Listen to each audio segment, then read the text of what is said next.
ओम नमो भगवते वासुदेवाय। ओम नमो भगवते वासुदेवाय।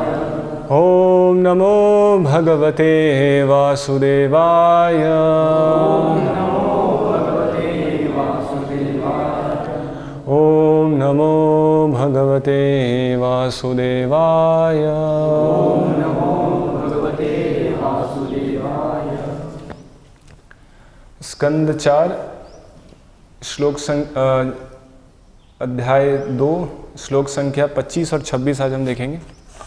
25 का अनुवाद पढ़ते हुए फिर 26वें श्लोक को आज उच्चारण करेंगे। गिरः श्रुतया पुष्पिण्या मधुगंधेन भूरिना मथना च उन्मथिता आत्मना सम्मुह्यन्तो हरद्विषः। अनुवाद एवं तात्पर्य कृष्ण कृपा मूर्ति श्री श्रीमद् अभय चरणारविंद भक्ति वेदांत स्वामी श्रील प्रभुपाद के द्वारा। अनुवाद। मोहक वैदिक प्रतिज्ञाओं की पुष्पमयी अलंकृत भाषा से आकृष्ट होकर जो जड़ बन चुके हैं और शिव द्रोही हैं, वे सदैव सकाम कर्मों में निरत रहें। तात्पर्य। उच्च स्तरीय भौतिकवादी जीवन के लिए उच्चतर लोकों में पहुंचने की वैदिक प्रतिज्ञा की तुलना से पुष्पमयी अलंकृत भाषा से की गई है, क्योंकि पुष्प में निश्चित रूप से सुगंधी होती है किंतु वह अधिक काल तक नहीं चलती। इसी प्रकार पुष्प में मधु होता है किंतु वह भी शाश्वत नहीं होता। श्लोक संख्या 26 साथ में उच्चारण करेंगे। सर्वभक्षाद्विजावृत्तैः धृत विद्या तपोव्रताः वित्त देहेन्द्रियाराम याचका विचरन्तो इह। शब्दार्थ। सर्वभक्षः सब कुछ खाने वाले, द्विजाः ब्राह्मण लोग, वृत्त्यै शरीर पालने के लिए, धृत विद्या शिक्षा का कार्य ग्रहण करके, तपः तपस्या, व्रताः तथा व्रत, वित्त धन, देह शरीर, इंद्रिय इंद्रियां, आरामाः तुष्टि, याचकाः भिक्षकों के समान, विचरन्तु इधर उधर घूमे, यह यहाँ। अनुवाद एवं तात्पर्य द्वारा श्री श्रीमद् अभय चरणारविंद भक्ति वेदांत स्वामी श्रील प्रभुपाद। अनुवाद। ये ब्राह्मण केवल अपने शरीर पालने के लिए विद्या, तप तथा व्रत आदि का आश्रय ले। इन्हें भक्ष्य अभक्ष्य का विवेक न रह जाए। ये द्वार द्वार भिक्षा मांगकर अपने शरीर की तुष्टि के लिए धन की प्राप्ति करें। तात्पर्य। नंदीश्वर ने दक्ष को समर्थ देने वाले ब्राह्मणों को जो तीसरा शाप दिया वह पूरी तरह कलयुग में लागू होता है। तथाकथित ब्राह्मण अब पर ब्रह्म के स्वरूप को समझने में कोई रुचि नहीं दिखाते। यद्यपि ब्राह्मण का अर्थ है वह जिसने ब्रह्म विषयक ज्ञान प्राप्त कर लिया है। वेदांत सूत्र में भी कहा गया है, अथातो ब्रह्म जिज्ञासा। यह मनुष्य जीवन पर ब्रह्म की अनुभूति के लिए है, अर्थात मनुष्य जीवन का उद्देश्य ब्राह्मण पद तक ऊपर उठना है। दुर्भाग्यवश आधुनिक ब्राह्मण अथवा तथाकथित ब्राह्मण परिवारों में उत्पन्न ब्राह्मण अपने अपने व्यावसायिक कर्म धर्म त्याग चुके हैं, किंतु फिर भी वे अन्य किसी को अपना स्थान ग्रहण करने नहीं देना चाहते। शास्त्रों श्रीमद् भागवत, भगवद गीता तथा अन्य वैदिक साहित्य में ब्राह्मणों के गुण बताए गए हैं। ब्राह्मण कोई आनुवंशिक पदवी या पद नहीं है। यदि कोई अब्राह्मण उदाहरणार्थ शूद्र कुल में उत्पन्न प्रामाणिक गुरु द्वारा उचित शिक्षा प्राप्त कर योग्य बनकर ब्राह्मण बनना चाहता है तो ये तथाकथित ब्राह्मण विरोध करते हैं। नंदीश्वर द्वारा शापित ऐसे ब्राह्मण ऐसी स्थिति में हैं कि उन्हें भक्ष्य अभक्ष्य का कोई विवेक नहीं रह गया है और वे इस मर्त्य देह तथा अपने परिवार के भरण पोषण के लिए ही जीवित रहते हैं। ऐसे पतित बद्ध जीव ब्राह्मण कहलाने के योग्य नहीं हैं, किंतु कलयुग में वे अपने को ब्राह्मण होने का दावा करते हैं और यदि कोई मनुष्य वास्तव में ब्राह्मणत्व प्राप्त करने का प्रयास करता है तो वे उसके मार्ग में बाधक बनते हैं। आधुनिक युग में ऐसी ही स्थिति आ गई है। चैतन्य महाप्रभु ने इस सिद्धांत की घोर निंदा की है। रामानंद राय से वार्तालाप के दौरान उन्होंने कहा है कि मनुष्य चाहे ब्राह्मण कुल में उत्पन्न हुआ हो या शूद्र कुल में, चाहे वह गृहस्थ हो या सन्यासी, यदि वह कृष्ण विज्ञान जानता है तो वह गुरु बन सकता है। चैतन्य महाप्रभु के कई शूद्र शिष्य थे, यदि हरिदास ठाकुर तथा रामानंदा राय, यहाँ तक कि सभी गोस्वामी जो चैतन्य महाप्रभु के प्रमुख छात्र थे, ब्राह्मण समाज से च्युत थे, किंतु उन्होंने कृपा करके उन्हें उच्च कोटि का वैष्णव बना दिया। ओम ज्ञानतिमिरन्दस्य ज्ञानञ्जनशलाकया चक्षुरुन्मीलितं येन तस्मै श्री गुरुवे नमः। श्री चैतन्य मनोभीष्टं स्थापितं येन भूतले स्वयं रूपः कदा मह्यं ददाति स्वपदान्तिकं। वन्देऽहं श्रीगुरोः श्रीयुतः पदकमलं श्रीगुरून् वैष्णवांश्च श्रीरूपं साग्रजातं सहगण रघुनाथान्वितं तं सजीवं साद्वैतं सावधूतं परिजनसहितं कृष्ण चैतन्य देवं श्रीराधा कृष्णपादान् सहगण ललिता शिवशाखान्वितांश्च।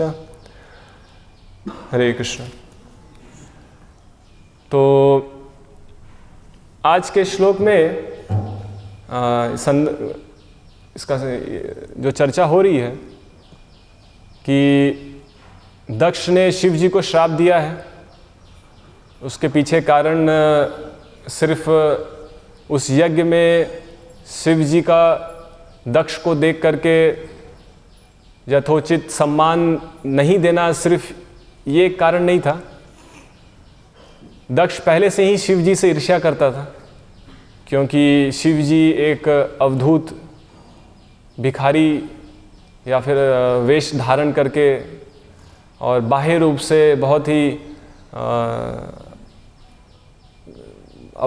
राख और कंकाल धारण किए हुए हैं, सांप धारण किए हुए हैं, तो कोई एक सभ्य या एक बहुत ही एक जेंटलमैनली अपीयरेंस तो नहीं है। तो दक्ष इससे खुश नहीं था कि मेरी बेटी का जो पति है वो ऐसा वेश धारण करके और ऐसा भिखारी जैसा जीवन जी रहा है। और दक्ष एक ऐसे व्यक्ति को वहाँ प्रस्तुत कर रहे हैं, दक्ष के माध्यम से एक ऐसे व्यक्तित्व को प्रस्तुत किया जा रहा है जो कि दक्ष है इस भौतिक संपन्नता में, इस भौतिक समाज में अपना अस्तित्व स्थापित करने में वो दक्ष है। भोग विलास में, भौतिक भोग विलास में वो दक्ष है। और ऐसे व्यक्ति के लिए स्वाभाविक रूप से एक ऐसा व्यक्ति जो कि भौतिक भोग विलास से निवृत्त है, इच्छुक नहीं है, तो वो तो अशुभ है ऐसे व्यक्ति के लिए। तो दक्ष पहले से ही रुष्ट था शिव जी से, और जब शिव जी यज्ञ में दक्ष के आने पे जब और भी खड़े नहीं हुए तो दक्ष को और जैसे किसी जहरीले सांप के ऊपर अगर पैर रख दिया जाए तो कैसे वो पूरा फनफनाने लगेगा, तो उस तरीके से दक्ष के ऊपर ऐसा हो गया कि एक तो पहले से ही ये मुझे इरिटेट करता है और अब देखो जानबूझ करके मुझे परेशान करने का प्रयास कर रहा है। तो दक्ष रुष्ट होकर के फिर से श्राप देते हैं शिव जी को कि आप कोई भी यज्ञ में कुछ भी जो भी अर्पित होगा आप उसके अधिकारी नहीं होंगे। तो एक तरीके से शिव जी के लिए वरदान था कि यज्ञ में कुछ भी अर्पित होगा या इस ऐसे यज्ञ अनुष्ठानों में जहाँ भौतिकवादी लोग इकट्ठा होते हैं और कुछ भौतिक लोभ के लिए कुछ यज्ञ अनुष्ठान करते हैं, तो शिव जी को उसमें भाग नहीं लेना पड़ेगा, ऐसे व्यक्तियों का संग नहीं करना पड़ेगा। तो एक तरीके से ये वरदान ही था शिव जी के लिए। दक्ष का श्राप शिव जी के लिए वरदान बन गया। लेकिन फिर उसके बाद जब ऐसा श्राप शिव जी को दिया गया भरी सभा में, तो सारे वहाँ पे ब्राह्मणगण या जो भी देवतागण थे सब वहाँ चुपचाप बैठे थे और शिव का अपमान हुआ और सारे देवता ब्राह्मणगण वहाँ चुपचाप बैठे थे। तो शिव जी के जितने भी भक्त थे, खास करके नंदीश्वर, तो वो और गुस्से में आ गए और फिर उन्होंने श्राप देना प्रारंभ किया उन सारे ब्राह्मणों को जो वहाँ पे बैठे थे। ब्रह्मा से लेकर के सारे ब्राह्मणों को श्राप देना चालू किया। इस तरीके से श्राप प्रतिश्राप का एक माहौल बन गया, सब एक दूसरे को श्राप दे रहे। फिर नंदीश्वर ने श्राप दिया, फिर उसके बाद कुछ समय बाद भृगु मुनि श्राप देना प्रारंभ करेंगे शिव जी के भक्तों को। तो इस तरीके से एक ऐसा माहौल बन गया और आगे फिर और भी माहौल बिगड़ते बिगड़ते फिर और भी घटनाएं हुई। तो अभी जो संदर्भ चल रहा है इसमें नंदीश्वर श्राप दे रहे हैं ब्राह्मणों को। तो इस श्राप में क्या कहा उन्होंने कि ये जो ब्राह्मण गण हैं, क्योंकि ये शिव के अपमान को सुनकर के भी चुपचाप बैठे हैं, तो इसके परिणाम स्वरूप इन ब्राह्मणों को मैं श्राप देता हूं कि ये वैदिक पुष्पमयी भाषा से आकृष्ट होकर, है ना, सदैव सकाम कर्मों में निरत रहेंगे। तो ये कैसा श्राप है कि वैदिक पुष्पमयी भाषा से आकृष्ट होना क्या श्राप है? क्या वेद से आकृष्ट होना श्राप है? है ना, वेद तो सबके लिए अथॉरिटेटिव है ना, वो हमारे अथॉरिटी है। वेद माता पिता गुरु, वेद को माँ के समान बताया गया है और वेद हमारे लिए प्रमाणिक ग्रंथ है। तो वेदों से आकृष्ट होना, ये कैसा श्राप दिया नंदीश्वर ने कि वेदों से आकृष्ट होकर के फिर क्या होगा, सदैव सकाम कर्मों में निरत रहेंगे। तो क्या वेद सकाम कर्म को बढ़ावा देते हैं? सकाम कर्म कहने का अर्थ ये है कि वो क्रियाएं जो कि इस संसार में हमारे शारीरिक सुख सुविधाओं के लिए, वो यज्ञ, वो अनुष्ठान, वो व्रत, वो तप, जो कि वो विद्या जो कि हमारे इस भौतिक संसार में शारीरिक सुख सुविधाओं के लिए दी गई है या उसको बढ़ावा देती है, उसको सकाम विद्या या सकाम कर्म कहते हैं। तो वेदों का 80 से 85% भाग जो है वो सकाम कर्मों को बढ़ावा देता है। क्यों? उसका उद्देश्य सकाम कर्मों को बढ़ावा देना नहीं है, उसका उद्देश्य है राग और द्वेष को व्यवस्थित करना, है ना। कौन सा श्लोक आता है भगवत गीता में? हाँ,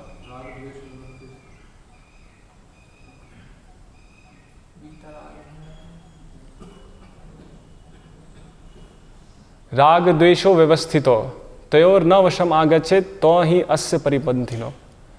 तो उसमें भगवान कहते हैं कि इंद्रियस्य इंद्रियस्यार्थे राग द्वेषो व्यवस्थितो, कि इंद्रिय और इंद्रिय वस्तुओं के बीच में एक राग है, एक आसक्ति है। जब भी इंद्रियां इंद्रिय वस्तुओं के संपर्क में आती हैं तो दो चीज़ें होती है, या तो कुछ आसक्ति उत्पन्न होती है या तो फिर एक द्वेष उत्पन्न होता है, या तो घृणा नहीं तो आसक्ति, या तो लाओ नहीं तो छोड़ो, हटाओ, यही दो चीज़ होगी। तो हमेशा हमारा प्रयास क्या रहता है, इस भौतिक संसार या भौतिक जीवन का अर्थ क्या है? भौतिक वस्तुओं को प्राप्त करें और उसके प्राप्त करने के रास्ते में जो भी अवरोध है, बाधक है, उसको दूर करें, है ना। तो यही प्रयास चल रहा है कि समस्याओं को दूर करो, भोग की वस्तुओं को लाओ। तो ये जो राग और द्वेष है भौतिक वस्तुओं के साथ, तो इससे एक बद्ध जीव कैसे मुक्त हो सकता है? क्योंकि यही राग और द्वेष हमारे बंधन का कारण है। तो इससे कैसे मुक्त हुआ जा सकता है? इसको व्यवस्थित करके, भगवान कहते हैं। इसको मुक्त करने का डायरेक्ट कोई तरीका नहीं है। डायरेक्ट हो सकता है, कुछ लोग कर सकते हैं, लेकिन वो बहुत ही विरले लोग हैं जो ऐसा कर सकते हैं कि तुरंत डायरेक्ट राग और द्वेष को तुरंत, सुखदेव गोस्वामी जैसे कि जन्म लेते ही वैराग्य में बढ़ गए। तो वैसे बहुत विरले लोग हैं। लेकिन सामान्य जन सामान्य के लिए ये भौतिक राग और द्वेष से मुक्त होने के लिए क्या मार्ग बताया गया है?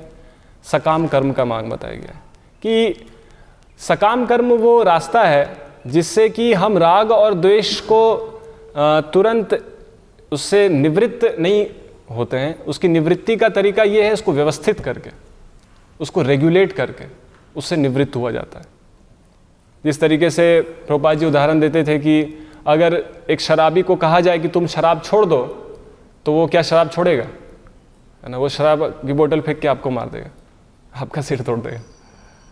किसी को बोला जाए कि तुम मैथुन सुख छोड़ दो, तो क्या छोड़ेगा? नहीं छोड़ेगा।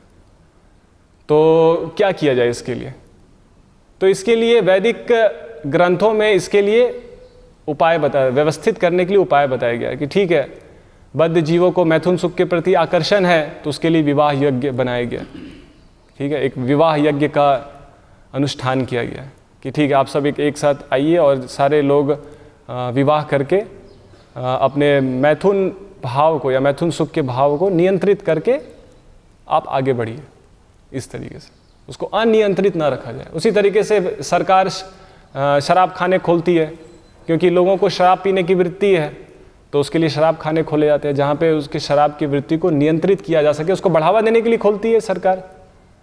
नहीं, सरकार का उद्देश्य उसको बढ़ावा देना नहीं है, उसको नियंत्रित करना है। नहीं तो क्या अनियंत्रित हो जाएंगे, घर घर में शराब बनने लगेगा और लोग जहाँ तहाँ बैठ करके पीने लगेंगे, रोड पे, गलियों में, सब जगह। तो उनको कहा गया आप ठीक है, आप लोग सब एक जगह आइए, एक जगह बैठिए, आप लोग सबको शराब मुहैया कराया जाएगा, आप लोग एक जगह बैठ के पीजिए, है ना।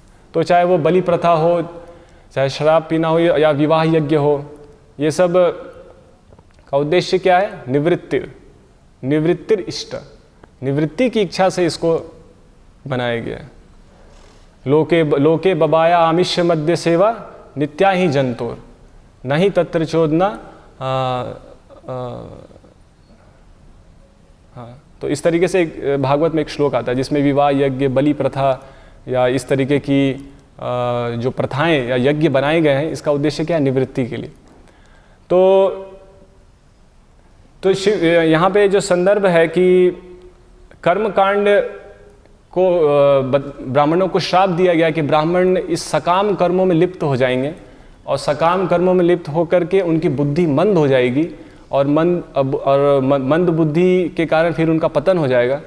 तो ये कैसे होगा कि अगर उन्हीं सकाम कर्मों के उद्देश्य को हम भूल जाएं कि इन सकाम कर्मों का उद्देश्य क्या है, विवाह यज्ञ का उद्देश्य क्या है, बलि प्रथा या इन सब चीज़ों का उद्देश्य क्या है, और इसको बस अपने भोग के साधन के रूप में अनियंत्रित रूप से इसके ऊपर हावी हो जाए, है ना। चलो ये तो बड़ा अच्छा एक साधन मिल गया, एक बड़ा अच्छा मौका मिल गया, अब इस पर हावी हो जाते हैं। तो अगर ऐसा करेंगे तो उसका परिणाम क्या होगा? वो जिस उद्देश्य के लिए वो चीज़ की रचना की गई थी वो उद्देश्य नहीं होगा और उसका फिर दुष्परिणाम झेलना पड़ेगा। तो सकाम कर्मों के माध्यम से हमको धीरे धीरे ज्ञान के स्तर पे आना है। सर्वम कर्मा अखिलम पार्थ ज्ञाने परिसमाप्यते, कि सारे कर्मों का समापन कहाँ होना चाहिए? ज्ञान में होना चाहिए। कई बार हम पुस्तक वितरण करने जाते हैं तो लोग क्या कहते हैं? हम तो कर्मयोगी हैं, हम तो ऑलरेडी जो गीता में लिखा हुआ हम ऑलरेडी कर रहे हैं। गीता में क्या लिखा है? कर्मयोग ही लिखा है ना, तो हम तो कर ही रहे हैं कर्मयोग। तो इसके लिए हमको अन्य गीता पढ़ने का क्या उद्देश्य? तो कर्मयोग अगर आप कर रहे हैं, अगर कोई ऐसा क्लेम करे कि मैं कर्मयोगी हूँ, तो कर्मयोगी का सिम्टम क्या है या उसका कैसे पता चलेगा वो कर्मयोगी है? कैसे पता चलेगा कि अगर सही में वो कर्मयोग कर रहा है? तो कैसे, उसके व्यवहार से कैसे पता करेंगे हम? सर्वम कर्माखिलम पार्थ ज्ञाने परिसमाप्यते, उसको इस संसार से निवृत्ति होनी चाहिए, उसके अंदर ज्ञान का प्रवाह होना चाहिए। अगर उसके अंदर ज्ञान का प्रवाह नहीं हो रहा है तो उसका कर्म करना व्यर्थ है, क्योंकि कर्म का तो लक्ष्य है ज्ञान। कर्म का लक्ष्य ये नहीं है कि आप सकाम कर्मों को करते रहें और उसमें लिप्त होते रहें और लिप्त होते रहें और उसका एक फिलॉसफी आप बना दें कि यही कर्मयोग है। नहीं, जो कर्मों का उद्देश्य है या यज्ञ अनुष्ठानों का उद्देश्य है कि धीरे धीरे आप इससे निवृत्त हों, आप इससे निकले, है ना। जिस तरीके से हाँ, तो यहाँ पे लेकिन जब उसका दुरुपयोग किया जाता है ना, कि जब सकाम कर्मों का उद्देश्य ज्ञान प्राप्त करना नहीं रह जाए और सिर्फ उसका भोग करना रह जाए, तो फिर क्या होता है? वो एक अभिशाप बन जाता है उस समाज के लिए। तो यहाँ पे नंदीश्वर कहते हैं कि ये जो ब्राह्मण गण है, क्योंकि इनकी विवेक बुद्धि नष्ट हो गई है, ये शिव के उच्च अस्तित्व को नहीं समझ पा रहे हैं, तो अब ये सकाम कर्मों में लिप्त होकर के इनका पतन हो जाएगा। वहीं उल्टा हम देखते हैं कि जो भक्त होते हैं उनके साथ ठीक उल्टा होता है। जो ब्राह्मण गण हैं, जो सकाम कर्मों में लिप्त हैं, और उनका पतन हो जाता है, और जो भक्त होते हैं वो क्योंकि भक्ति कर रहे हैं, तपस्या कर रहे हैं, तो उनके लिए भक्ति और तपस्या या वैराग्य बहुत हल्का लगने लगता है, उनको बहुत आनंदमयी हो जाता है ये भक्ति, तपस्या, वैराग्य। वहीं एक सकाम कर्मी के लिए ये भक्ति, तपस्या, वैराग्य ये बहुत भारी उसको महसूस होता है। क्यों महसूस होता है? क्योंकि जब अगर हम अपराध करेंगे, है ना, जैसे हम जप कर रहे हैं, तो जप में अगर हम अपराध करेंगे तो हमारी भौतिक इच्छाएं बढ़ेंगी। कभी कभी लोगों को लगता है कि मैं कुछ अगर हम चाहते थे और वो पूरा हो गया, कृष्ण भावनामृत में आने से पहले हम कुछ चाहते थे और कृष्ण भावनामृत में आने के बाद मेरी कुछ भौतिक इच्छाएं पूरी हो गई, तो हमें लगता है कि यार भगवान ने तो सुन लिया, ये तो बड़ा अच्छा हो गया, इस्कॉन से जब से जुड़े हैं सब काम हो रहा है ना। इस तरीके से तो लोगों को लगता है ये तो बड़ा अच्छा है, और अच्छे से भगवान हर दिन मंदिर में जाएंगे, हर हफ्ते मंदिर में जाएंगे, क्योंकि सब काम अच्छे से हो रहा है, बड़ा अच्छा चल रहा है भौतिक जीवन। तो ये एक्चुअली में ये भक्ति का प्रभाव नहीं है, वास्तविकता में भक्ति का प्रभाव ये तो श्राप है एक्चुअली। यहाँ पे अगर इस श्लोक के हिसाब से देखें, अगर हमारे भौतिक कार्य बिना कोई अवरोध के बहुत अच्छे से चल रहे हैं, या फिर हमको सुख सुविधाएं, भौतिक सुख सुविधाएं या भौतिक प्रलोभन बहुत अच्छे से प्राप्त हो रहे हैं, या और साथ साथ हम जप भी कर रहे हैं, तो ये जप का वरदान नहीं है। इसका मतलब है कहीं ना कहीं हम कुछ अपराध कर रहे हैं, क्योंकि जप के प्रभाव से तो व्यक्ति के अंदर तपस्या, त्याग, ये गुण आना चाहिए। अगर भोग करने की प्रवृत्ति या भौतिक संसाधनों से आसक्ति बढ़ रही है, यानी कि हम जप में कहीं ना कहीं अपराध कर रहे हैं। इसलिए ब्राह्मणों को बोला गया, ब्राह्मण क्यों आसक्त हो गए सकाम कर्मों से? क्योंकि उन्होंने शिव के प्रति अपराध किया, इसलिए वो सकाम कर्मों से आसक्त हो गए। तो अगर हम भी कृष्ण भावनामृत में हैं और हम कृष्ण भावनामृत में आकर के जप कर रहे हैं, मंदिर आ रहे हैं, लेकिन फिर भी हमको सकाम कर्मों से आसक्ति हो रही है, तो यानी कि हम अपराध कर रहे हैं। इससे इसकी यही समझ में आता है क्या? इस श्लोक से यही समझ में आता है कि ब्राह्मण गण सकाम कर्मों से आसक्त हुए क्योंकि उन्होंने शिव पे अपराध किया। उसी तरीके से हम अगर सकाम कर्मों से आसक्त होंगे, भौतिक कर्मों से, यानी कि हम भी कहीं ना कहीं कुछ ना कुछ अपराध कर रहे हैं। तो इससे हमको सावधान रहना चाहिए, ना कि खुशी होनी चाहिए। कई बार हम खुश होने लगते हैं कि बड़ा अच्छा चल रहा है, जब कर रहे हैं बहुत अच्छा हो रहा है, एग्ज़ाम निकल गया, पास हो गए, कहीं एडमिशन हो गया या जॉब में प्रमोशन हो गया, तो हम प्रसन्न हो जाते हैं। या ये हरे कृष्ण महामंत्र सब प्रभु जी की कृपा है, भक्तों की कृपा है, भगवान की कृपा हो गई। ये भगवान की कृपा नहीं है, ये तो एक श्राप है। यहाँ पे इसको श्राप के रूप में बताया गया। भौतिक वरदान, भौतिक आसक्ति एक श्राप है। नंदीश्वर ने क्या श्राप दिया? तुम भौतिक रूप से आसक्त हो जाओ, तुम भौतिक कर्मों से आसक्त हो जाओ। ये एक श्राप है। हमको ये वरदान लगता है, यही हमारी बीमारी। तो भोग ऐश्वर्य प्रसक्ता नाम तया अपरित चेतसाम व्यवसायत्मिका बुद्धि समाधो न विधीयते। अपरित चेतसाम, जो भोग ऐश्वर्य से जितना ज़्यादा आसक्त होते जाएगा, उसकी बुद्धि उतनी ज़्यादा मंद होते जाएगी और एकाग्रता खत्म होती जाएगी, फोकस नहीं रहेगा, डिस्टर्ब रहेगा, मंद बुद्धि हो जाएगा, अपने विनाश के लिए कार्य करने लगेगा। तो ये द्वेष का लक्षण है। यहाँ पे क्या हरद्विषः यहाँ पे बताया गया कि भोग ऐश्वर्य से आसक्ति ये भगवान से द्वेष का एक लक्षण है। कि जितना ज़्यादा भोग ऐश्वर्य से हम आसक्त हैं या फिर भौतिक संसाधनों से आसक्त है, इसका मतलब है कि हम भगवान से उतना ज़्यादा द्वेषी हैं। जितना ज़्यादा जो भगवान से प्रेम करेगा वो उसके उसी अनुपात में वो इस सांसारिक भोग ऐश्वर्य से मुक्त होगा, और जितना ज़्यादा जो भगवान से द्वेष करेगा वो उतना ज़्यादा सांसारिक भोग, उसकी भूख और बढ़ेगी। दोनों एक साथ नहीं चल सकता कि आप भगवान से प्रेम भी करें और आप संसार से प्रेम भी करें। संसार से प्रेम और कृष्ण से प्रेम दोनों साथ में नहीं चल सकता, वो दोनों इंटरसेक्ट करते हैं एक दूसरे को। क्योंकि सांसारिक प्रेम, सांसारिक भोग भगवान से द्वेष का लक्षण है। इच्छा द्वेष समुत्थेन द्वंद्व मोहेन भारत सर्वभूतानि सम्मोहम। भौतिक सम्मोह या भौतिक आसक्ति, ये भगवान से द्वेष का प्रभाव है। हमको लगता है ये भगवान का वरदान है कभी कभी हम कंफ्यूज हो जाते हैं। तो इसमें हमको क्लियरली इसमें देखना पड़ेगा भगवान का वरदान क्या है, भगवान का श्राप क्या है, या अपराध क्या है, तब तो हम उस अपराधों के ऊपर कार्य कर सकेंगे। और 10 अपराध में एक अपराध ये भी है कि आखिरी अपराध जो है 10वां अपराध, क्या है आप 10वां अपराध? श्रुतेऽपि नाम महात्मेय य प्रीति रहितो नरः अहम ममादि परमो नामनी सोऽप्यपराध कृत। कि श्रुतेऽपि नाम महात्मेय, कि नाम की महात्मा सुनने के बावजूद, कि आपने बहुत नाम की महात्मा सुनी कि नाम की महिमा ये है, भगवान की महिमा सुन ली, श्रुतेऽपि नाम महात्मेय या प्रीति रहितो नरः, फिर भी प्रीति बनी हुई है संसार के प्रति, प्रीति छूट नहीं रही है। अहम ममादि परमो, अहम और मम, मैं ही परम हूँ, इस भाव से निकल नहीं पा रहे, तो ये अपराध है। नामनी सोऽप्य अपराध कृत, ये अपराध है, तो ये एक अपराध है। तो इसलिए इसको वरदान के समान नहीं समझना चाहिए। इसलिए हम देखते हैं कि नंदीश्वर ने भौतिक आसक्ति का श्राप दिया, तो भौतिक आसक्ति हमारे लिए एक श्राप है। फिर अगले श्लोक में फिर नंदीश्वर कहते हैं, ये ब्राह्मण केवल अपने शरीर पालने के लिए विद्या, तप तथा व्रत आदि का आश्रय ले, इन्हें भक्ष अभक्ष का विवेक न रह जाए।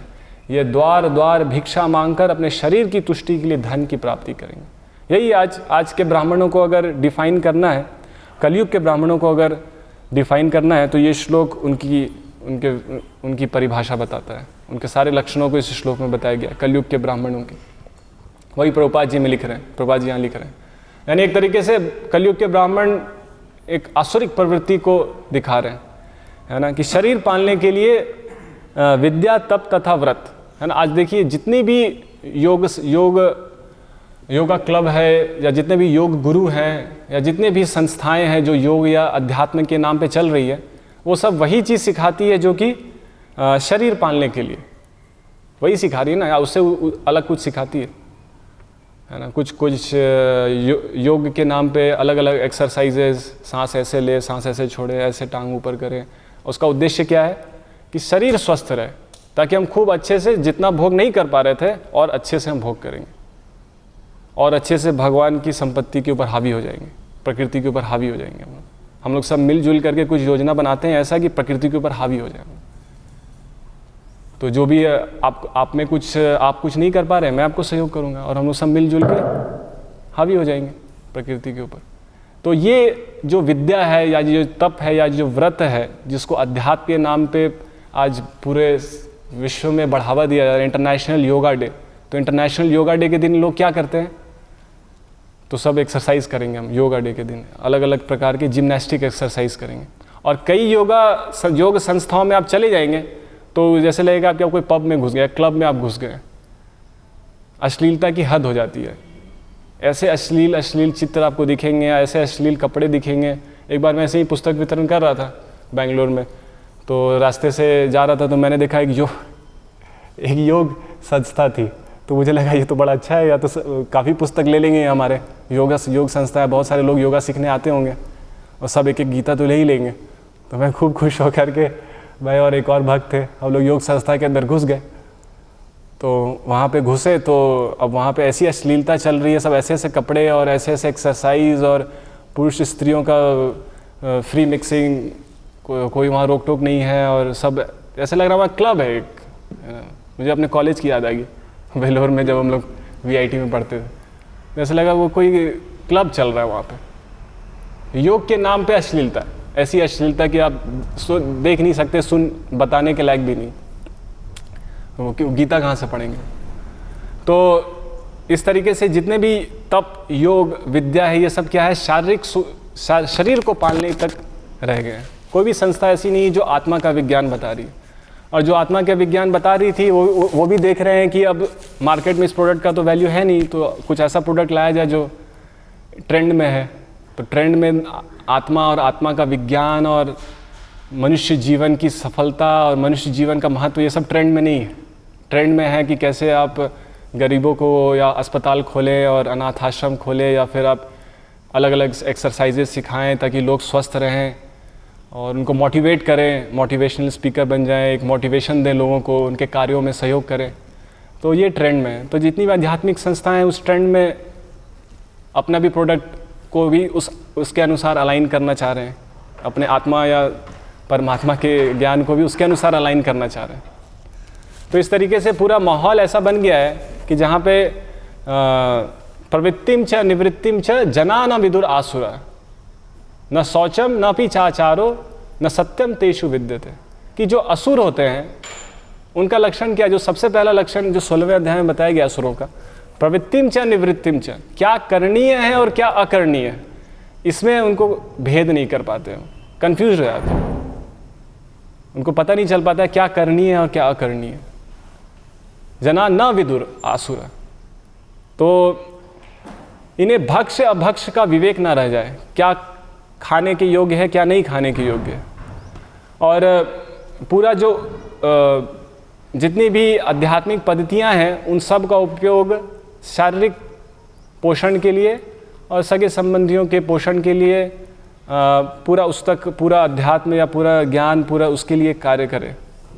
तो इसलिए कहा यहाँ पे नंदीश्वर कहते हैं भिक्षा मांगकर अपने शरीर की तुष्टि के लिए धन की प्राप्ति करें, है ना। कि मैं पहले तो अपना शरीर पुष्ट हो जाए, फिर जितने भी हम लोग अब आध्यात्मिक संस्थाएं, अब दूसरा आप देख सकते हैं इसका व्यवहारिक रूपांतरण कलयुग में हम देख सकते हैं। जितनी भी आध्यात्मिक संस्थाएं हैं, लोगों से डोनेशन है, वो आध्यात्मिक संस्थाएं, उनका कर्तव्य है आध्यात्मिक ज्ञान देना, लेकिन वो लोगों को क्या किस चीज़ के लिए प्रेरणा देती हैं?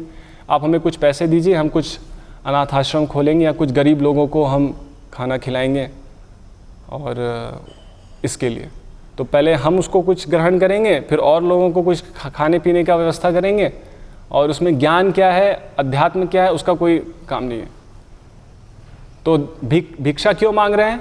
शारीरिक पोषण के लिए, शरीर की तुष्टि के लिए, और अपने शरीर की तुष्टि के लिए, और अन्य लोगों के शरीर की तुष्टि के लिए, कि मैं भी मेरा भी पेट भरे और बाकी लोग जो भूखे हैं उनका भी पेट भरे। तो पेट भरना ही अध्यात्म का लक्ष्य हो गया है। मैं कुछ पेट भर लूँ और कुछ गरीब लोग भूखे लोगों का पेट भर लूँ। पेट भर अध्यात्म क्या है?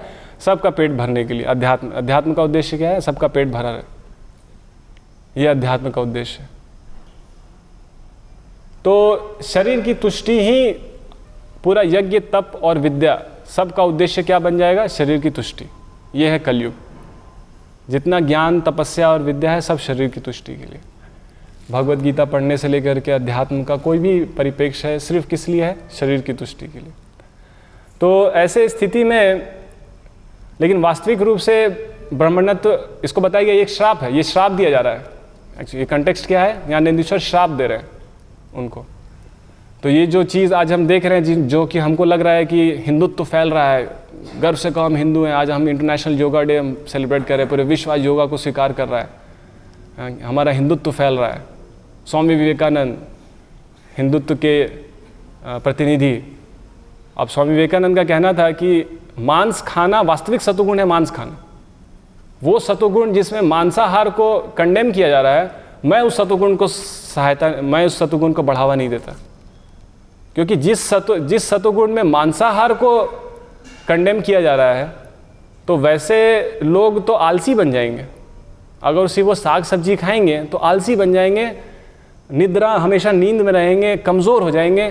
तो एक्चुअली में वो सतुगुण नहीं है, वो एक्चुअली तमोगुण है, जिसमें आलस और निद्रा है। तो वास्तविक सतुगुण क्या है? कि आलस और निद्रा से ऊपर उठना, और उसको करने के लिए क्या करना पड़ेगा? आपको मांस खाना पड़ेगा। आप शक्तिशाली होंगे और आलस और निद्रा को त्याग करके आप देश की सेवा कर पाएंगे आप। तो इस तरीके से ऐसी फिलॉसफी, और उसके लिए उदाहरण स्वामी विवेकानंद ने दिया कि देखिए, जैसे कि बांग्लादेश, ईस्ट बंगाल में लोग सुबह और रात में दोनों समय भात और माछ खाते हैं, मछली खाते हैं, तो उनको कभी पेट की कोई बीमारी नहीं होती है। वहीं वेस्ट बंगाल में अगर आप देखेंगे तो क्योंकि वो लोग भात और माछ नहीं खाते हैं, तो उनको हमेशा पेट की कोई ना कोई बीमारी रहती है। तो इससे ये सिद्ध होता है कि भात और माछ खाना चाहिए।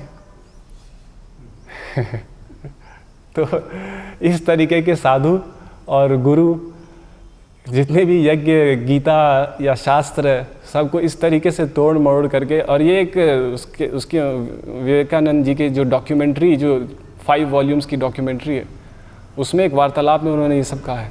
किसी को भी चाहिए तो मैं दे सकता हूँ। तो ऐसे लोग आज हिंदुत्व के प्रतिनिधि हैं और इनको देख करके हमें गर्व करना चाहिए। सारे हिंदू हम गर्व करें कि हमारे प्रतिनिधि हैं। और इस तरीके से आज जितने भी ब्राह्मण, एक ब्राह्मणों का अलग अलग पंथ है जिसमें कि मांस खाना उनकी परंपरा में है।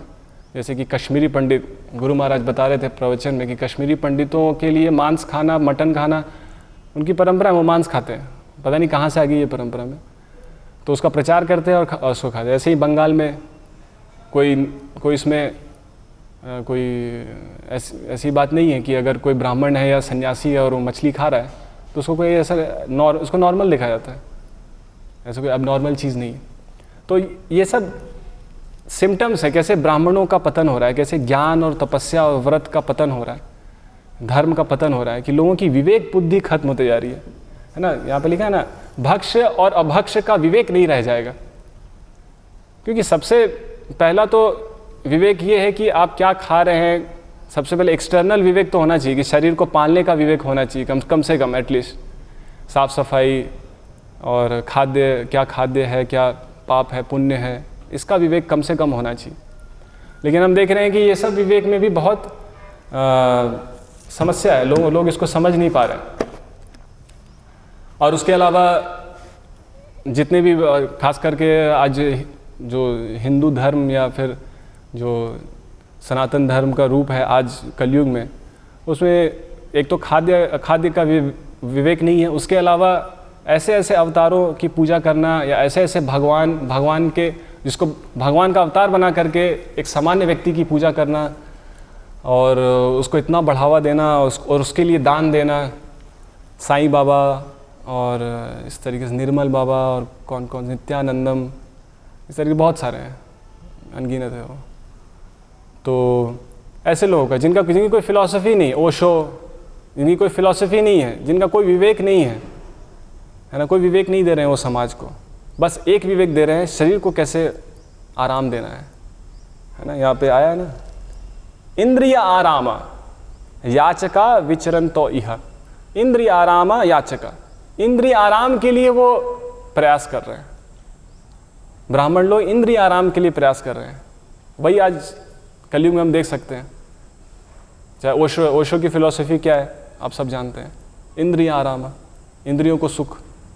जितने भी आध्यात्मिक संस्थाएं, जो सो कॉल्ड तथाकथित आध्यात्मिक संस्थाएं, तो और जहाँ पे, और यही कारण था कि जो बुद्ध धर्म, गुरु महाराज प्रवचन में बताते हैं कि बुद्ध धर्म का भारत में प्रवेश करना और बुद्ध धर्म का इतना व्यापक ढंग से पूरे भारत पे फैलने का कारण उसकी शिक्षाओं का कम प्रभाव था। लोगों ने बुद्ध धर्म को स्वीकार इसलिए नहीं किया कि बुद्ध धर्म की शिक्षाएं से प्रभावित थे।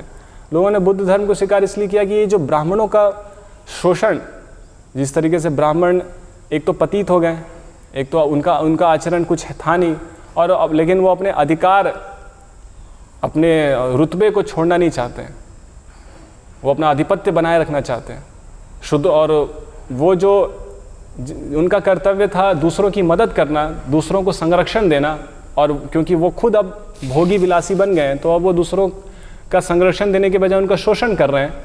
तो वो जो शोषित समाज था, शूद्र वर्ण या फिर जो नीचे वर्ग के लोग थे, उन्होंने फिर क्या किया, बुद्ध धर्म को स्वीकार करने लगे as a revolt, as a विरोध की तरह। ऐसा नहीं कि बुद्ध धर्म की शिक्षाओं से प्रभावित होकर के, ब्राह्मण वर्ण के शोषण या उनके बनावटी आधिपत्य का विरोध करने के लिए भारतीय समाज के बहुत बहुमत लोगों ने बुद्ध धर्म को स्वीकार किया, बहुत सारे लोगों ने। इस तरीके से बुद्ध धर्म फैला और उसी फिर बुद्ध धर्म फैला, उसके बाद और कम्युनिस्ट, मार्क्सिस्ट, इन लोगों ने फिर और लाभ उठाया कि देखो ये ब्राह्मण लोग तुम्हारा शोषण कर रहे हैं, है ना, ये जाति प्रथा कर रहे हैं, समाज को बांट रहे हैं और तुम पर हावी हो रहे हैं, और इस तरीके से तुम लोग कम्युनिस्ट, है ना, कम्युनिस्ट को समाजवाद कहते हैं ना, कम्युनिज्म को क्या कहते हैं, समाजवाद।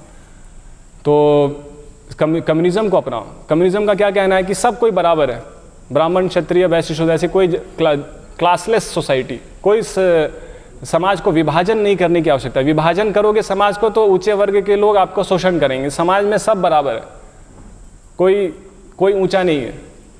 इसका ये सब जो विचारधाराएं आई और भारत में प्रवेश की और इस तरीके से व्यापक ढंग से आज आप देखिए पूरा तमिलनाडु, केरला और बंगाल, ये सब पूरा मार्क्सिज्म और कम्युनिज्म से प्रभावित है ना। वहाँ बहुत बड़े बड़े घटनाएं होती हैं और वहाँ पे तो ब्राह्मण, कोई शब्द ब्राह्मण बोल दे तो बस वहाँ पे लोग चिढ़ जाते हैं ब्राह्मण शब्द से। तो क्यों ऐसा? और उसके प्रतिरोध, उसके विरोध में उन लोगों ने मार्क्सिज्म और कम्युनिज्म को स्वीकार किया। और ये कोई भगवान नहीं है, कोई वेद नहीं है, क्योंकि बुद्ध धर्म भी कह रहे थे कोई वेद नहीं है, वेदों का बहिष्कार किया बुद्ध धर्म में। तो लोगों को अच्छा लगा, हाँ ये वेद ही कारण है हमारे शोषण का, वेद ही ऐसी शिक्षा देता है और उसको पढ़ करके ये ब्राह्मण लोग हमारा शोषण करते हैं। मार्क्सिज्म कम्युनिज्म ने बोला ये वेद और ये सब फालतू चीज़ें हैं, ये सब समाज को बांटती हैं, ये सबको आप तिरस्कार कीजिए, समाज को एक बनाइए, कोई इसमें विभाजन नहीं होना चाहिए। तो अभी हाल फिलहाल में एक घटना हुई थी, इसको दिखाने के लिए कि अभी ये चीज़ कितनी बढ़ गई है। ब्राह्मण समाज, अब जो ब्राह्मणों ने अब उस समय जो अपने आचार के कारण जो अपना अस्तित्व बनाया और लोगों ने विरोध किया, अब स्थिति ऐसी है कि लोग जैसे अब ब्राह्मण जो वर्ग है वो तो स्वाभाविक रूप से वो ज़्यादा बुद्धिमान है, क्योंकि ब्राह्मण वर्ग का है ही वो लोग जो कि इंटेलेक्चुअल लोग हैं, बुद्धिमान वर्ग है ब्राह्मण लोग, और बुद्धिमान वर्ग है और उनका कर्तव्य है लोगों की सहायता करना, चाहे वो टीचर बन करके, चाहे वो कुक, मंदिरों में पुजारी या मंदिरों में रसोई करना, ये सब प्रसाद बनाना, प्रसाद बांटना, लोगों को देना, ये सब ब्राह्मणों का कार्य था। तो लोगों का कल्याण करना, और वो बुद्धिमान थे, अपनी बुद्धि से वो समाज में कल्याणकारी कार्यों को लागू करते थे।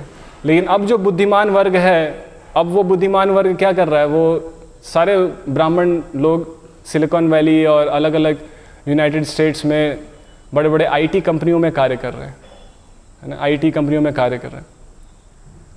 तो अब क्योंकि वो ब्राह्मण वर्ग स्वाभाविक रूप से बुद्धिमान वर्ग है, तो जितने भी आईआईटी हैं, जितने भी आईएम हैं, सब में जो ब्राह्मण वर्ग है उनकी संख्या ज़्यादा है।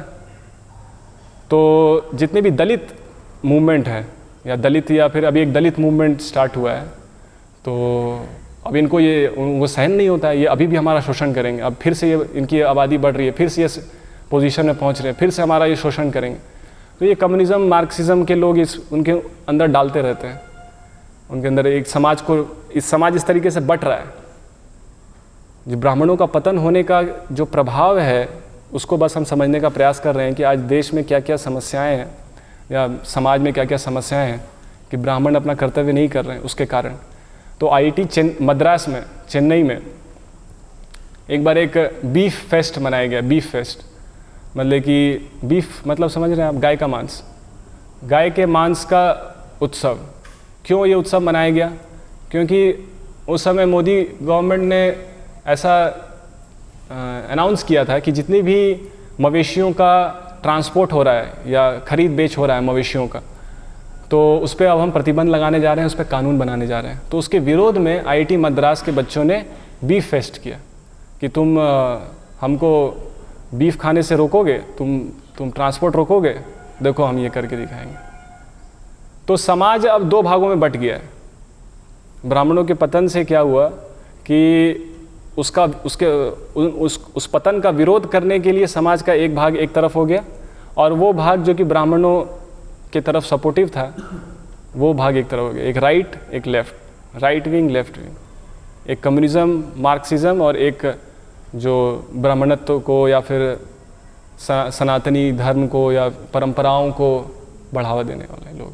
तो इसका विरोध करने के लिए तो वहाँ पे एक अंबेडकर पेरियार स्टूडेंट काउंसिल बनाया गया। अंबेडकर का जाति प्रथा को ख़त्म करना चाहते थे, तो अंबेडकर वर्ण और आश्रम की व्यवस्था का विरोध उन्होंने कभी नहीं किया।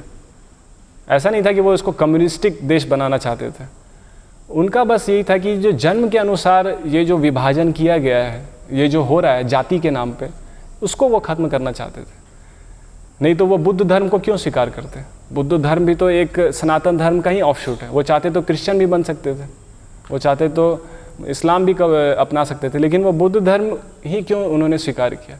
क्योंकि उनका बस उद्देश्य ये था, सनातन धर्म की शिक्षाओं को कंडेम नहीं करना था, उनका बस उद्देश्य ये था कि जाति प्रथा को कंडेम करना। लेकिन अब वो धीरे धीरे खत्म होते होते और अम्बेडकर के नाम पे वो लोग पूरे के पूरे वर्णाश्रम व्यवस्था को एक जाति प्रथा के नाम पे उसको समझते हैं। तो क्योंकि ब्राह्मणों ने जाति प्रथा को ज़्यादा बढ़ावा दिया, तो उस जाति प्रथा के कारण अब पूरा का पूरा एक समाज, एक नया समाज तैयार हो गया है जो कि इस जाति प्रथा का विरोध करना चाहता है। और वो बिल्कुल भी तो वहाँ पे कई हिंसा हो रही है, लोग एक दूसरे को मार रहे हैं और सरकारें बटी हुई है। कुछ सरकार लेफ़्ट विंग में है और कुछ सरकार राइट विंग में है, पूरा समाज बट गया है। तो ये सब ये ब्राह्मणों का पतन का प्रभाव है। तो वहाँ पे फिर जब ये बीफ फेस्ट चालू हुआ तो फिर उसका कारण, एक कारण तो ये था कि सरकार ने ऐसा अनाउंस किया। दूसरा कारण ये था कि आईआईटी मद्रास या जितने भी आईआईटी आईएम हैं वहाँ पे जनरल कैटेगरी के लिए रिजर्वेशन है 77%, 77-78% रिजर्वेशन है। और रिजर्वेशन नहीं है, मतलब कोट, उसमें सब आ सकते हैं, सब जनरल है वो सबके लिए। और बाकी SC ST OBC के लिए रिजर्वेशन तो है ही। अब SC ST या OBC जो भी हैं रिजर्वेशन में तो जा ही रहे हैं, लेकिन वो देख रहे हैं यार ये ब्राह्मण तो 3% ही है। अब ये 3% होने के बावजूद भी ये IIT में 85% है। 3% है ये ब्राह्मण और IIT IIM में इनकी संख्या 85% है। तो इनको अब जितने भी कम्युनिस्ट, मार्क्सिस्ट या फिर जितने भी लेफ्टिस्ट लोग हैं, ये सब लोगों को उत्तेजित कर रहे हैं। देखो देखो देखो देखो, ये सारे पूरा देश इन लोगों को बढ़ावा दे रहा है, ये लोग सत्ता में आ जाएंगे, फिर हमारा शोषण करेंगे, फिर हमको नीचा दिखाएंगे। तो उसके लिए और आरक्षण दो, और आरक्षण दिया जाए, SC ST OBC या इन लोगों को और आरक्षण दिया जाए। तो आरक्षण देने का उद्देश्य ये नहीं है कि आरक्षण देने से देश प्रगति करेगा, लेकिन इसका उपाय क्या है? देश बट रहा है, सरकार करे क्या? विरोध हो रहे हैं, लड़ाइयाँ हो रही है, तो सर टूट रही है, समाज टूट रहा है, तो उसको बस चलाए रखने के लिए आरक्षण दिया जा रहा है। तो पहले IIT या ऐसे शैक्षिक संस्थाओं में प्रोफेसर्स जो थे, स्टूडेंट्स के लिए आरक्षण था, प्रोफेसर्स के लिए आरक्षण नहीं था। तो किसी IIT में कोई SC ST प्रोफेसर था ही नहीं। IIM में 12-13 जो टॉप IIM थे, वहाँ पे कभी कोई SC ST OBC प्रोफेसर था ही नहीं, या कुछ IIM में थे तो 2 से 3% ही थे। तो इस पे बहुत बड़ा विरोध हुआ, बहुत प्रदर्शन किया गया। तो अब जा कर के वहाँ पे भी आरक्षण है कि, लेकिन उस आरक्षण के कारण हो क्या रहा, क्या उसका समाधान हो गया? समाधान कुछ नहीं हुआ। अब अयोग्य लोग जा कर के वहाँ बैठ जाएंगे और फिर वहाँ पे अब देख ही रहे हैं, अभी कुछ बिहार में कोई पुल टूट गया, हवा चली, पूरा का पूरा पुल ही गिर गया। तो ऐसे ऐसे पुल बनेंगे, ऐसे ऐसे रोड बनेंगे। अब अयोग्य व्यक्तियों को वहाँ पे बैठाएंगे तो क्या होगा? लेकिन क्या करें, तो समाज टूट रहा है, समाज बट रहा है। तो इस तरीके से जब हम अपने दिए गए निर्धारित कर्तव्यों को नहीं पूरा करेंगे, है ना, जो समाज के अलग अलग वर्ग अपने निर्धारित कर्तव्यों को नहीं पूरा करेंगे, तो ऑफ कोर्स समाज का विभाजन, और अपने कर्तव्य को पूरा नहीं करेंगे और बाधक बनेंगे उल्टा, कि मैं तो नहीं करूँगा, किसी को करने भी नहीं दूंगा, है ना। जो ब्राह्मणिज्म, जो ब्राह्मणत्व है आज का, वो क्या है? हम तो ब्राह्मण क्या करते हैं, जितना कर रहे हैं सो कर रहे हैं, जो नहीं कर पाएंगे वो नहीं करेंगे भविष्य में भी, और कोई और भी इस तक आएगा तो उसको आने भी नहीं देंगे। तो जब श्रील प्रभुपाद जी अपने पाश्चात्य देश के भक्तों को लेकर के यहाँ पे आए, तो उसका बहुत पुरजोर विरोध हुआ। या भक्ति सिद्धांत सरस्वती महाराज जब योग्यता के अनुसार जब लोगों को ब्राह्मण दीक्षा दे रहे थे, तो सारे वृंदावन के मंदिरों ने अपना पट बंद कर लिया कि ऐसे ब्राह्मणों को हम प्रवेश नहीं करने देंगे, है ना। जब परिक्रमा कर रहे थे भक्ति सिद्धांत सरस्वती महाराज अपने शिष्यों के साथ, सारे वृंदावन के मंदिरों ने अपना पट बंद कर लिया कि ये क्या ब्राह्मण है ना, जन्म से ब्राह्मण होता है। तो ये ब्राह्मणों की स्थिति के कारण आज समाज में ऐसी, पूरे समाज, इस सरकार से लेकर के, देश से लेकर के, शैक्षिक संस्थाओं से लेकर के हर जगह स्थिति चरमराई हुई है, क्योंकि जिनका जो कर्तव्य है वो उसको करना नहीं चाह रहा है। तो ब्राह्मणों का कर्तव्य क्या है? ब्रह्म विद्या ग्रहण करना, ब्रह्म विद्या ग्रहण करना, पठन पाठन यजन याजन, दान प्रतिग्रहण। लेकिन अगर ब्रह्म विद्या को छोड़ करके जड़ विद्या को ग्रहण करेंगे और जड़ विद्या का प्रचार करेंगे और खुद को ब्राह्मण बताएंगे, तो आप उसमें भी अच्छा है, आप उसमें भी सबको पीछे छोड़ देंगे आप, है ना। ब्राह्मण इंटेलिजेंट है, जितने भी सिलिकॉन वैली में जितने भी लोग हैं सब अयंगर लोग हैं, साउथ इंडियन ब्राह्मण लोग हैं, इंटेलिजेंट हैं। तो वहाँ पे वो जा करके अपने बौद्धिक क्षमताओं का प्रदर्शन दे रहे हैं, है ना। तो लेकिन आप उसका कार्य तो नहीं कर रहे हैं अपने ब्राह्मणत्व का, लेकिन उस ब्राह्मणत्व का अधिकार भी आप छोड़ना नहीं चाहते हैं। तो प्रभुपाद जी ने क्या किया? प्रभुपाद जी ने एक आपातकालिक एडजस्टमेंट किया, है ना, जिसको कहते हैं बैटल फील्ड कमीशन, कि जब बैटल हो रहा है, युद्ध लड़ी जा रही है और सब लोग मर रहे हैं, तो तुरंत एक व्यक्ति को बोला जाता है अब तुम कर्नल हो, अब तुम मेजर बन गए, अब तुम मेजर के रोल में कार्य करो, अब तुम लीडर हो। तुरंत बैटल फील्ड में ही उसको एक मेजर का प्रमोशन दे दिया जाता है, कर्नल का प्रमोशन दे दिया जाता है, बोले अब लीड करो तुम। भले ही हो सकता है वो योग्य नहीं है उस पोस्ट के लिए, लेकिन अभी आवश्यकता है तो बनना पड़ेगा। तो ब्राह्मण, अब भारत में ब्राह्मण अपना कर्तव्य नहीं करना चाह रहे, तो प्रभुपाद जी को फिर बाहर से ब्राह्मणों को लाना पड़ा। भारत के लोग नहीं करना चाह रहे, तो पाश्चात्य देश से लोगों को तैयार करके ब्राह्मण दीक्षा दे करके लोगों को लाना पड़ा। नहीं गुरु महाराज ये, लेकिन ये क्या है? बैटल फील्ड एडजस्टमेंट है ये। अब युद्ध है और कोई ना कोई तो चाहिए उस कर्तव्य को पूरा करने के लिए, तो समाज चरमरा रहा है और चरमराई हुई स्थिति को बनाए रखने के लिए जो भी संसाधन या जो भी समाधान लगाए जा रहे हैं, वो समाज की चरमराई हुई स्थिति को और चरमरा रही है। उसमें और आरक्षण दो, और आरक्षण दो, और आरक्षण देने से क्या समाज का समाधान हो जाएगा और समाज बढ़ जाएंगे और पोलराइजेशन होगा और समाज और दो दिशाओं में बढ़ जाएंगे। तो समाधान के जगह पे और समस्याएं और बढ़ रही हैं। तो समाधान यही है कि अगर ब्राह्मण वर्ग नहीं है तो उसको फिर से पुनः स्थापित करना होगा। आरक्षण देने से या सो कॉल्ड दलित मूवमेंट और भीम मूवमेंट और अंबेडकर पेरियार स्टूडेंट काउंसिल, ये सब मूवमेंट स्टार्ट करके उसका समाधान नहीं होगा। तो प्रभुपाद जी ने उसको किया। भक्तिवेदांत सरस्वती ठाकुर ने इस आवश्यकता को समझ करके ब्राह्मणों को योग्यता के अनुसार तैयार करके एक ब्राह्मण समाज का गठन। तो इस्कॉन के कई उद्देश्यों में एक उद्देश्य ये है कि समाज में ब्राह्मण समाज को पुनः स्थापित करना, ब्राह्मण वर्ग को पुनः स्थापित करना इस्कॉन का एक प्राथमिक उद्देश्य है। सबसे प्राथमिक उद्देश्य है कि समाज में ब्राह्मण वर्ग को पुनः स्थापित करना, क्योंकि तभी गाड़ी चल पाएगी, नहीं तो और चरमराते जाएगी स्थिति। हरे कृष्ण। किसी का कोई प्रश्न है इसमें तो पूछ सकते हैं।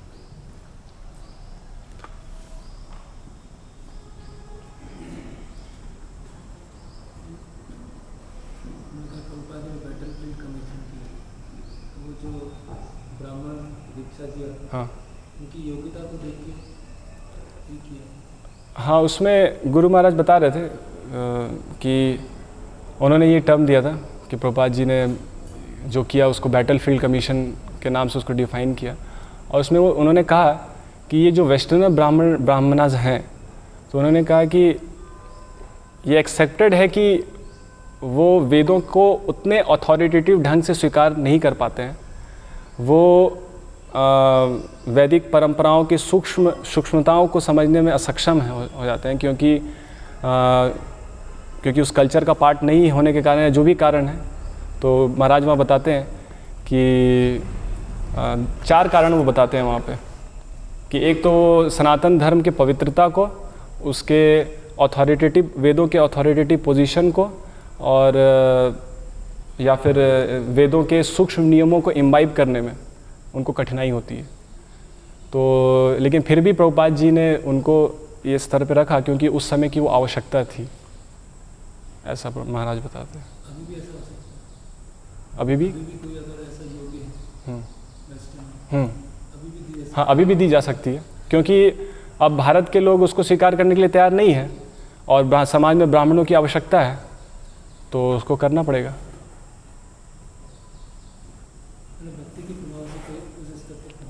हाँ, उसमें कोई डाउट नहीं है कि ऐसा नहीं है कि प्रभुपाद जी, इसको इस तरीके से नहीं देखना चाहिए कि प्रभुपाद जी ने अयोग्य व्यक्तियों को ब्राह्मण दीक्षा दे दी। प्रभुपाद जी ने योग्य व्यक्तियों को ही दी, लेकिन पॉइंट यहाँ ये है कि उन लोगों के लिए थोड़ा कठिन था इसको स्वीकार करना, लेकिन प्रभुपाद जी ने ट्रेनिंग दे करके उनको उस स्तर पे वो लेकर के आए ट्रेनिंग दे करके, और सबसे इम्पॉर्टेंट चीज़ जो है हरे कृष्णा महामंत्र के पवित्रता से, हरे कृष्णा महामंत्र के प्रभाव से वो लोग उस स्तर पे भी आ सके, म्लेच्छ लोग जो म्लेच्छ और यवन हैं वो भी उस स्तर पे आ सके। तो ये है।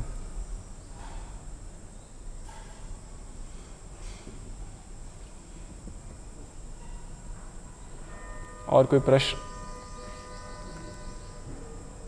श्रीमद् भागवतम की जय, श्रील प्रभुपाद की जय।